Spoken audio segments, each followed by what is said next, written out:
வணக்கம், நான் doctor Sharon Clement, நுரையீரல் நிபுணர், மெரிடியன் ஹாஸ்பிட்டல்.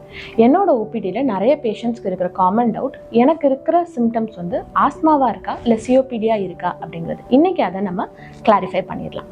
ஸோ எனக்கு மூச்சு திணறல் வந்துட்டு போகுது.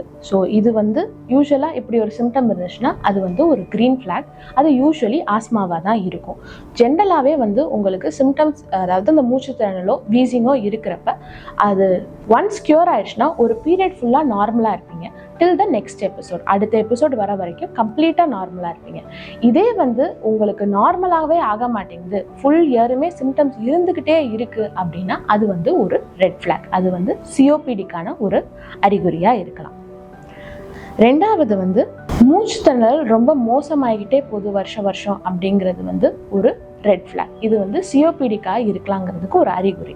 போன வருஷம் மூச்சு திணறல் கம்மியாக இருந்துச்சு, இந்த தடவை கொஞ்சம் ஜாஸ்தியாக இருக்கிற மாதிரி இருக்குது அப்படின்னா கண்டிப்பாக வந்து நம்மளுக்கு நுரையீரல் சிஓபிடியை நோக்கி போகுதுங்கிறதுக்கு ஒரு அறிகுறி.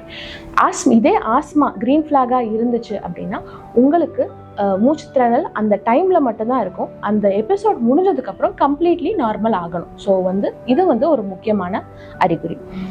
மூணாவது வந்து டெய்லி இருமி எனக்கு சளி வந்துக்கிட்டு இருக்கு அப்படிங்கிறது ஒரு ரெட் ஃப்ளாக். இது வந்து சிஓபிடிக்கான ஒரு அறிகுறி. இதே ஆஸ்மாவாக இருந்துச்சு அப்படின்னா உங்களுக்கு மூச்சு திணறல் இருக்கும், சளி லேசாக தான் இருக்கும், உங்களுக்கு அந்த சளி தண்ணி மாதிரி இருக்கும். ஸோ அந்த மாதிரியெல்லாம் சிம்டம்ஸ் இருந்துச்சுன்னா லைக்லி வந்து அது ஆஸ்மாவாக இருக்க தான் சான்சஸ் இருக்குது. ரொம்ப கட்டியாக சளி வருது, ரொம்ப அதிகமாக இருமி சளி டெய்லி வந்துக்கிட்டே இருக்குன்னா அது சிஓபிடிக்கான ஒரு அறிகுறியாக இருக்கலாம்.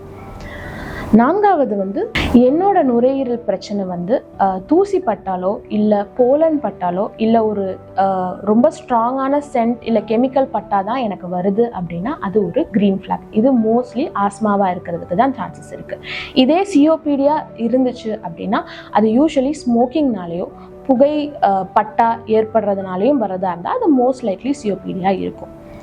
ஐந்தாவது வந்து எனக்கு சின்ன பிள்ளையிலே இந்த ப்ராப்ளம் இருக்குது, எனக்கு ஃபேமிலிலேயும் இதே மாதிரி நிறைய பேருக்கு இந்த பிரச்சனை இருக்குது அப்படின்னா இது mostly green flag, most likely ஆஸ்மாவாக தான் இருக்க சான்சஸ்.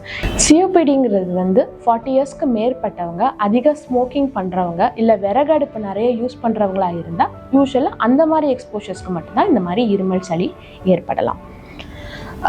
இன்ஹேலர் யூஸ் பண்ணாலுமே எனக்கு சிம்டம்ஸ் குறைய மாட்டேங்குது அப்படிங்கிறது ஒரு ரெட் ஃப்ளாக். அது வந்து சிஓபிடிக்கான ஒரு முக்கியமான அறிகுறி. ஏன்னா இன்ஹேலர்ஸ் யூஸ் பண்ணி நல்ல சிம்டம் ரிலீஃப் இருந்துச்சுன்னா அது க்ரீன் ஃப்ளாக், உங்களுக்கு மோஸ்ட்லி ஆஸ்மாவாக தான் இருக்கும். பட் சிஓபிடியில் வந்து இன்ஹேலர் யூஸ் பண்ணியும் கம்ப்ளீட்லி நார்மலாக உங்களால் வர முடியாது, எப்போவுமே ஒரு லெவல் ஆஃப் மூச்சு திணறல் இருந்துக்கிட்டே தான் இருக்கும். ஸோ இது வந்து டெஃபினட்டாக ஒரு ரெட் ஃப்ளாக் தான். இதுக்கப்புறம் ஆஸ்மாவாக இருந்தாலும் சிஓபிடியாக இருந்தாலும் இந்த அறிகுறிகள் இருந்துச்சுன்னா கண்டிப்பாக நீங்கள் ஹாஸ்பிட்டலுக்கு வரணும்.